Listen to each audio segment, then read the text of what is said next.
టాలీవుడ్లో తకిట తకిట లాంటి ఫ్లాప్ సినిమాతో మొదలయ్యాడు హర్షవర్ధన్ రానే. సికిందరాబాద్లో ఫుట్పాత్ వ్యాపారం కూడా చేశాడు. అక్కడ పాత సోఫాలు రిపేర్ చేసి అమ్మాడు.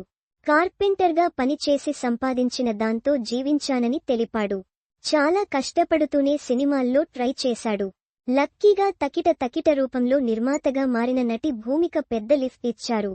అయినా తొలి సినిమా డిజాస్టర్ అయింది. దీంతో నటుడిగా హిందీ పరిశ్రమకు పరిచయమయ్యాడు. అక్కడ సనం తేరీ కసం అనే రొమాంటిక్ డ్రామాలో నటించాడు. ఇది కోవిడ్ సమయంలో విడుదలై బిగ్ ఫ్లాప్ అయింది. కానీ దీనిని ఇటీవల రీరిలీజ్ చేయగా ఏకంగా 40 కోట్లు వసూలు చేసి సెకండ్ రిలీజలలో ది బెస్ట్ అని నిరూపించింది. ఈ విజయం హర్షవర్ధన్ రానేకు పెద్దగా కలిసొస్తోంది. ఇటీవల వరుసగా సినిమాలకు సంతకాలు చేస్తున్నాడు. తాజాగా దీవానియత్ అనే రొమాంటిక్ డ్రామాకు హర్ష్ సంతకం చేశాడు. ఇందులో సోనం బజ్వా కథానాయిక. మిలాప్ జవేరీ ఈ రొమాంటిక్ డ్రామాకు దర్శకత్వం వహించనున్నారు.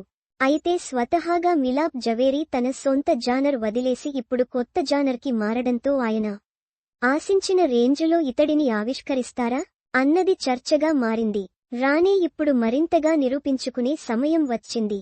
దర్శకుడు ప్రతిభావంతుడే. కథ కూడా ఆసక్తికరంగా నిజాయితీ ఉన్న గ్రౌండెడ్ లవ్ స్టోరీ అని ప్రచారం చేస్తున్నారు. దర్శకుడికి మార్జవాన్ సత్యమేవ జయతే 2 కంటే ఓ భిన్నమైన ప్రయత్నమిది. దీంతో అతడు రెట్టించిన ఉత్సాహంతో పని చేస్తున్నాడని సమాచారం. బ్యాక్ టు బ్యాక్ విజయాలు సాధిస్తే తదుపరి బాలీవుడ్లో లాంగ్ రన్ కొనసాగించేందుకు రానేకు ఛాన్స్ ఉంటుంది.